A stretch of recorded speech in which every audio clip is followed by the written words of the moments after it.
Boa tarde, Londres, um bom dia para você que está aí no Brasil me assistindo. Eu espero que todo mundo esteja bem. E no vídeo de hoje a gente vai fazer um passeio pelo Hyde Park, que é esse parque onde eu estou agora. Para quem não conhece, o Hyde Park é o maior e mais importante parque de Londres. Ele tem 140 hectares e é conhecido mundialmente. Eu vou tentar mostrar para vocês, claro que não o parque todo, porque ele é muito grande, mas vou tentar mostrar as coisas mais interessantes e mais legais, pelo menos na minha opinião. Vamos lá!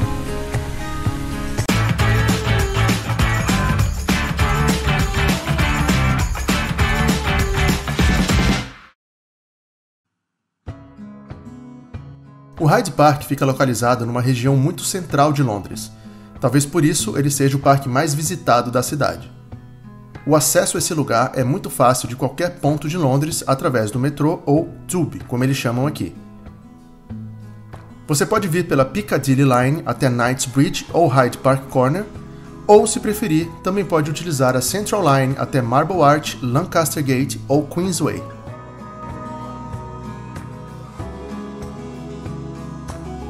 Juntamente com os jardins do Palácio de Kensington, que ficam adjacentes, o Hyde Park forma uma das maiores áreas verdes de Londres, com 2,5 km² de área. Ele é cortado pelo lago Serpentine, um outro ponto que a gente também vai visitar durante esse nosso passeio.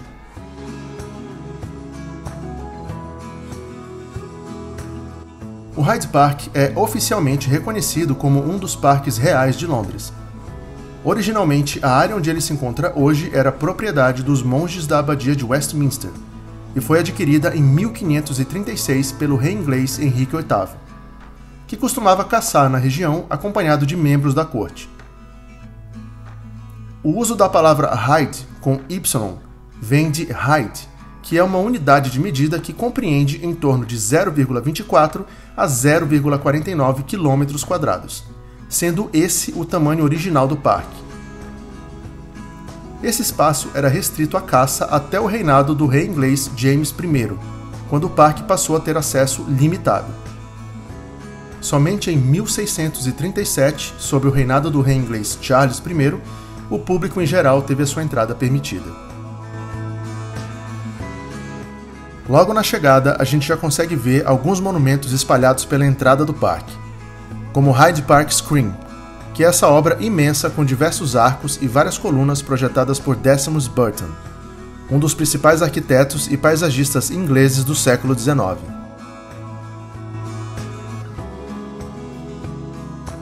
Do outro lado da rua, a gente tem o Royal Artillery Memorial, que é um memorial da Primeira Guerra Mundial,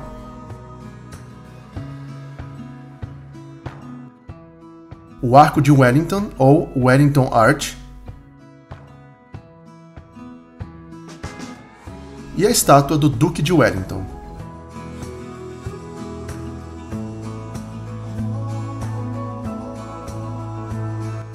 Um pouco mais à frente, ainda do lado de fora do parque, a gente tem o Queen Elizabeth Gate, também conhecido como Queen Mother's Gate, que é uma entrada composta por dois portões individuais de aço inoxidável forjado e bronze. Há também o elemento central feito de ferro fundido pintado. Esse portão foi inaugurado pela Rainha Elizabeth II em 1993 para comemorar o 90º aniversário de sua mãe, a Rainha Elizabeth, ou seja, a Rainha Mãe. A construção custou 1,5 milhão de libras e foi financiada por doações e financiamento público, sob o patrocínio do príncipe Michael de Kent.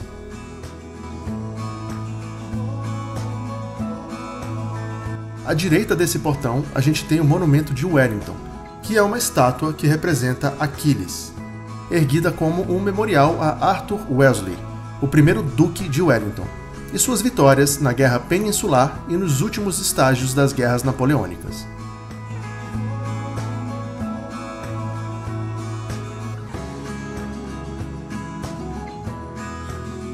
Caminhando um pouco mais, você encontra o Memorial da Cavalaria do Império,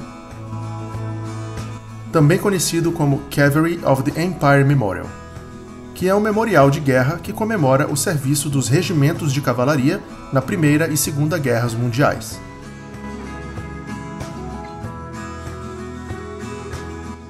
Muito próximo desse memorial, a gente tem o Rose Garden, que que é um jardim que foi inaugurado em 1994 e foi projetado pela Colvin & Moggridge Landscape Architects. O design foi desenvolvido a partir do conceito de buzinas soando quando alguém chega ao Hyde Park vindo de Hyde Park Corner. A plantação de rosas se mistura com a plantação herbácea, criando ricos canteiros de flores sazonais e aromas fortes. A melhor época do ano para ver essas rosas é no início do verão, embora continuem a florescer até as primeiras geadas. Os canteiros são plantados 2 vezes por ano com exibições de primavera e verão, mas independentemente da época do ano em que você visitar, sempre vai ter alguma coisa para ver. É nesse mesmo jardim que fica localizada a famosa escultura conhecida como The Boy and Dolphin Fountain, que em português seria a fonte do menino e do golfinho. Essa escultura foi feita em mármore no ano de 1862 por Alexander Munro, que também é amigo do autor de Alice no País das Maravilhas, Lewis Carroll. Saindo do Rose Garden, a gente deu uma passadinha no coreto que fica logo ao lado do jardim. Esse espaço sempre recebe bandas, orquestras e outros eventos, especialmente durante o verão. Nesse dia, tinha um grupo bem animado dançando salsa.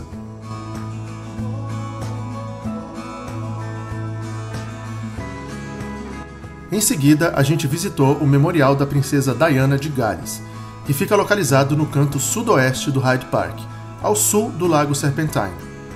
Esse memorial foi projetado tendo em mente as crianças. A construção foi iniciada em setembro de 2003 e a fonte foi inaugurada em 6 de julho de 2004 pela Rainha Elizabeth II.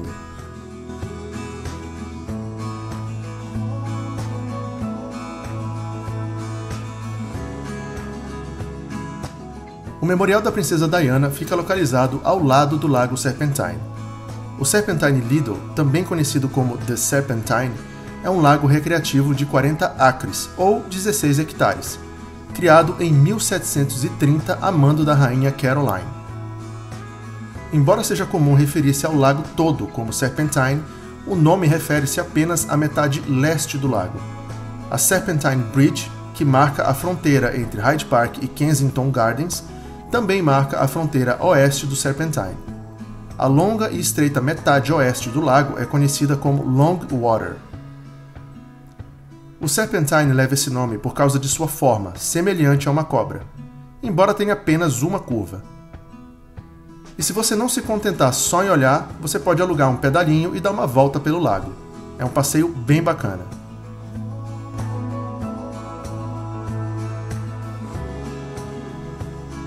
E se bater aquela fome, você também pode almoçar em um dos restaurantes que ficam ao redor do lago. O menu é excelente e vale muito a pena.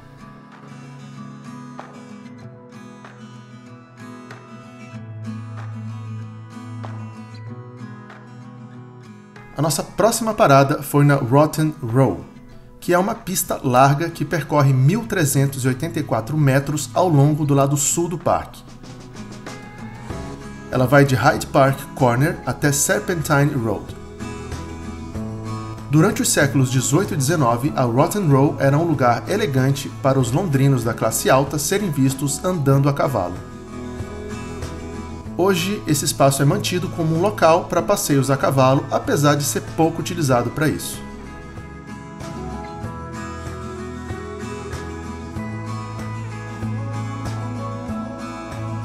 A nossa próxima parada foi no The Albert Memorial, que é um monumento situado em Kensington Gardens e foi encomendado pela Rainha Vitória em memória de seu falecido marido, o príncipe consorte Albert, que foi vitimado pela febre tifoide em 1861. O memorial foi projetado por Sir George Gilbert Scott em estilo neogótico.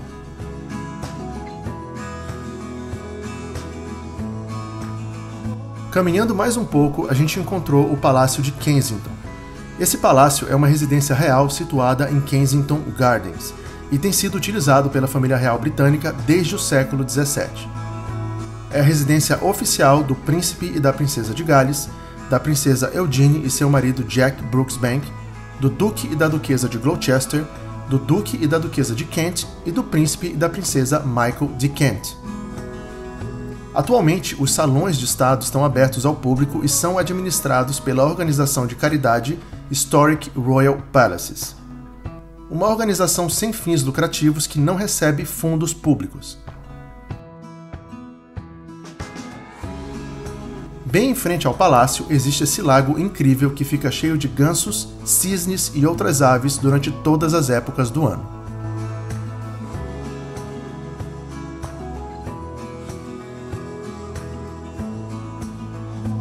A gente atravessou a Serpentine Bridge e foi até o Norwegian War Memorial, ou Memorial da Guerra da Noruega.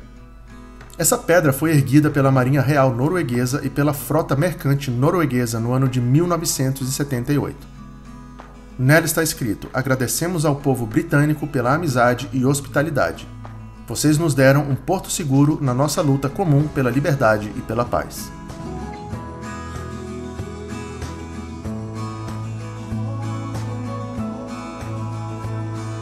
A nossa próxima parada foi a The Old Police House, que nada mais é do que uma velha delegacia de polícia.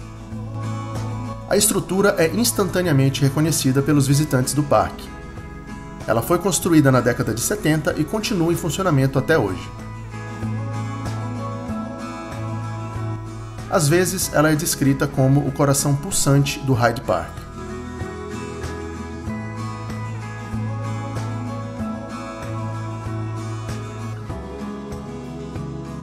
Logo à frente fica localizada a Reformers Tree, ou a Árvore dos Reformadores, que é um carvalho que se tornou o foco dos protestos da Liga da Reforma em 1866. Um grupo que fazia campanha para dar a todos os homens adultos o direito de voto. Durante um protesto, a Árvore dos Reformadores foi incendiada e o toco carbonizado da árvore tornou-se um quadro de avisos, um ponto de encontro para reuniões, além de um símbolo do direito do povo de se reunir e protestar. Hoje, o mosaico circular em preto e branco comemora a Árvore dos Reformadores. O mosaico foi inaugurado no ano 2000 pelo político Tony Benn. Em 1872, uma lei do parlamento permitiu falar em público no canto nordeste do Hyde Park. As pessoas podiam falar sobre qualquer coisa, desde que não usassem linguagem indecente ou obscena. O famoso Speaker's Corner, ou traduzindo para o português a esquina do orador, é uma esquina, como o nome já diz, onde qualquer pessoa pode montar o seu púlpito improvisado ou colocar o seu banquinho e discursar ou protestar sobre qualquer assunto. É fácil encontrar o Speaker's Corner acessando o parque pela Marble Arch. Basta descer na estação Marble Arch do metrô, que fica bem em frente ao parque, atravessar a rua e caminhar mais um pouquinho. Aos domingos é comum ver muita gente nesse lugar ao redor dos oradores. Ao lado do Speaker's Corner, a gente encontrou um lugar chamado Speaker's Corner Café e resolveu fazer um coffee break. Uma coisa legal, não só nesse parque, mas em todos os parques de Londres, é que a estrutura é excelente.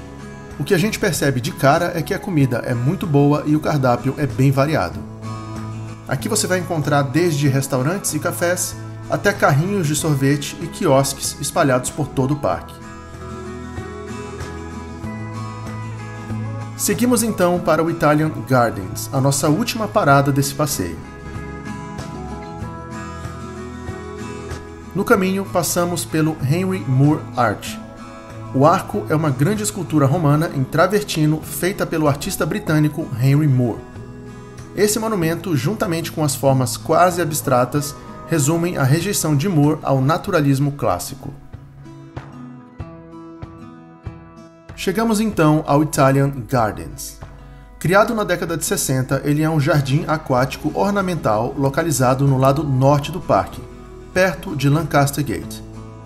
O Italian Gardens, ou Jardins Italianos, são uma mistura elaborada de 4 bacias principais. Eles apresentam rosetas centrais esculpidas em mármore de Carrara, a fonte Taza em pedra de Portland e mármore branco e uma coleção de estátuas e urnas de pedra. Acredita-se que esses jardins tenham sido um presente do príncipe Albert à sua amada rainha Vitória.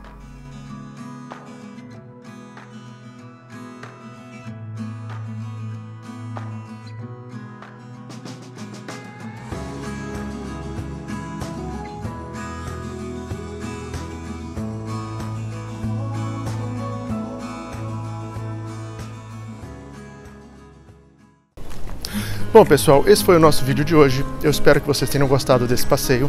E se você gostou, dá um like nesse vídeo, compartilha ele com todos os seus amigos, clica no sininho de notificações para você não perder nada e principalmente se inscreve no canal porque tem muito mais conteúdo bacana vindo por aí.